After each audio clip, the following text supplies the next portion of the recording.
the reality is it's not that your subconscious is like, ha ha ha, I'm gonna get him now. Yeah. Hey, it's Walter here, and you're at the Think Profit podcast, where we're going to help you develop a rock-solid trading confidence and avoid the potentially endless cycle of system switching. Right, Hugh? That's right. We're going to help you develop a wealth mindset, develop a trading strategy that fits your core personality, and help you overcome the obstacles that stop over 90% of traders. All right, Hugh, sounds good. You ready to go? Yeah, let's do this. Hey, Walter, we talk about trading psychology here. So what are different ways that people can work on their trading psychology, like specific methods that you know of or specific techniques that you found helpful or seen helpful with other people? Yep. So number one is you can get a trading accountability partner. So someone that you talk to every week about your trades, and they go over your trades, make sure that you're following the rules, and you set forward what you're going to do over the next week, what you're going to work on. So that kind of having that bystander effect of knowing that someone's watching you changes your behavior. We know that. Number two is you can write down your thoughts about trading. So I'm not talking about a journal where you record your trades, but rather a journal where you record your thoughts about your trades, right? That can often lead to insights as well, things that you didn't realize, like, oh, I see why I'm trading so poorly because my dog's been so sick, and I've been taking my dog to the vet, or what, or my I'm having a difficult time with my brother, and we're sort of fighting right now, and so that's kind of bleeding into my trade. So you sort of get these insights that you wouldn't normally have, or you'll see patterns, repeating patterns.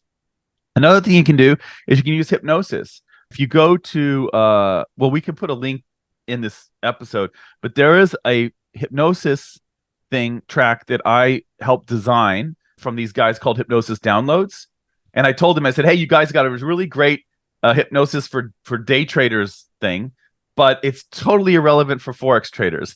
I said, it totally, like, you know what I mean? Because it was all about like basically just buying, and you know what I mean? It was like for stock traders basically. Yeah. And so I said, look, we have slightly different concerns. So, would you consider doing, and they said, yeah. So, they made a really good one. So you can get that hypnosis for Forex traders if you happen to be a Forex trader.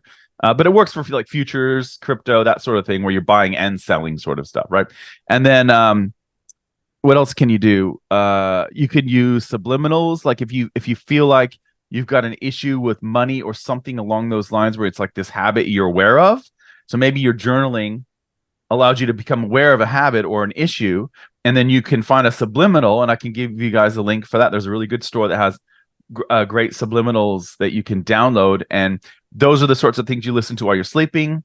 I do that. My kids do that. My whole family, we're all subjected to subliminals, no matter which room we're in, right? So play it when you're back testing, whatever.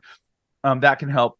Also, there are lots of different tools. I mean, I've got a whole course on that stuff, but really, the first part is becoming aware of it, and then once you're aware of what's going on, which is really can be tricky.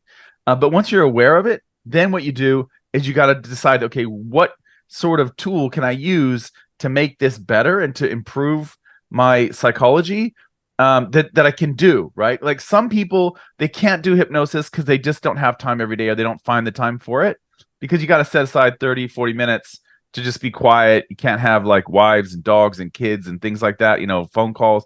You can't have that. You got to just dedicate it to that. Whereas with subliminals, I find them quite easy because you can have them going on in your office. You can have it in your like when you go for a walk or a run or something, in your ears. You can have it as you sleep. You can have it on repeat. So like I get like 8 hours of subliminals every night, right? My kids get 8 hours of subliminals every night. So it's something that you can, you know what I mean? So it just depends on what makes sense to you and what you can fit in with your life.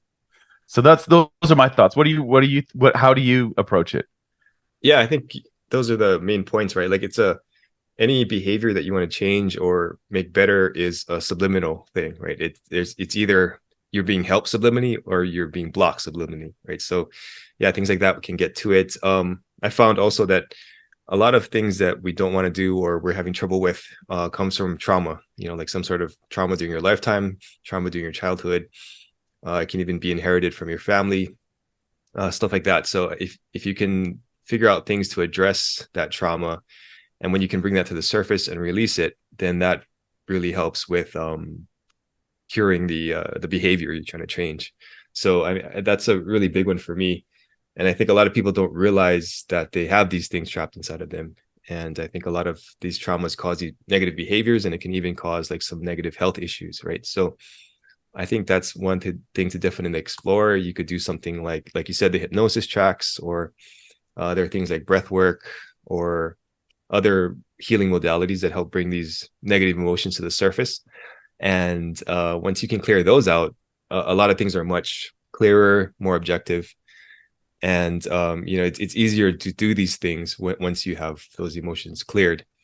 And what was the other thing I was going to say?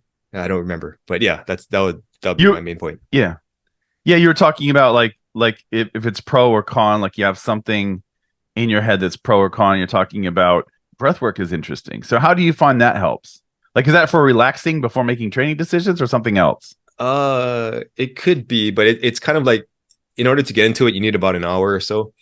So we go to this class, and then what it does is it kind of opens you up. Yeah, it relaxes you, opens you up, and then it helps bring these emotions to the surface. So you can set an intention at the beginning and say, like, I want to work on, being more open or being more observant or something like that.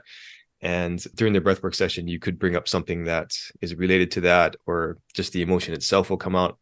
And you might feel some shaking. You might want to yell or something like that, or cry, based on whatever that trapped emotion is, right? So that's one way that they can help. Yeah, interesting. Yeah. I mean, people. I feel like sometimes people they talk about your subconscious as if it's like this evil thing, you know. Oh, I know what was interesting what you're saying.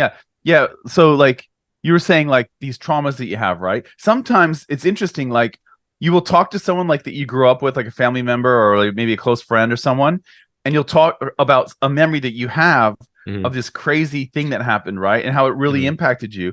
And from their perspective, it was totally different, right? Yeah.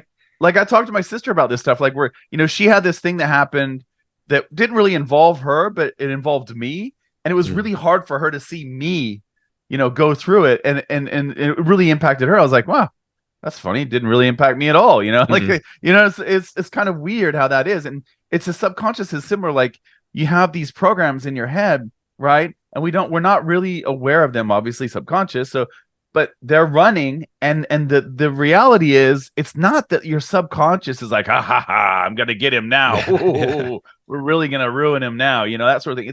That's not what's going on. What's going on is your program is just putting you down the path that the program is set up to do, right? So if every time you build your trading account to $100,000, then you blow it up, that's the program, right? That's not, it changed the program, right? That's the idea. The idea is we need to become aware of what's going on here and then change the program. It's not like you were born with this subconscious that's always going to make you blow up your trading account when you build it up to 100 grand. That's not, you know what I mean? So that's one thing that I just want to be clear that people understand. You don't need to it's not like it has a mind of its own. Your subconscious, it's like a computer. It just runs the program you load into it. That's it.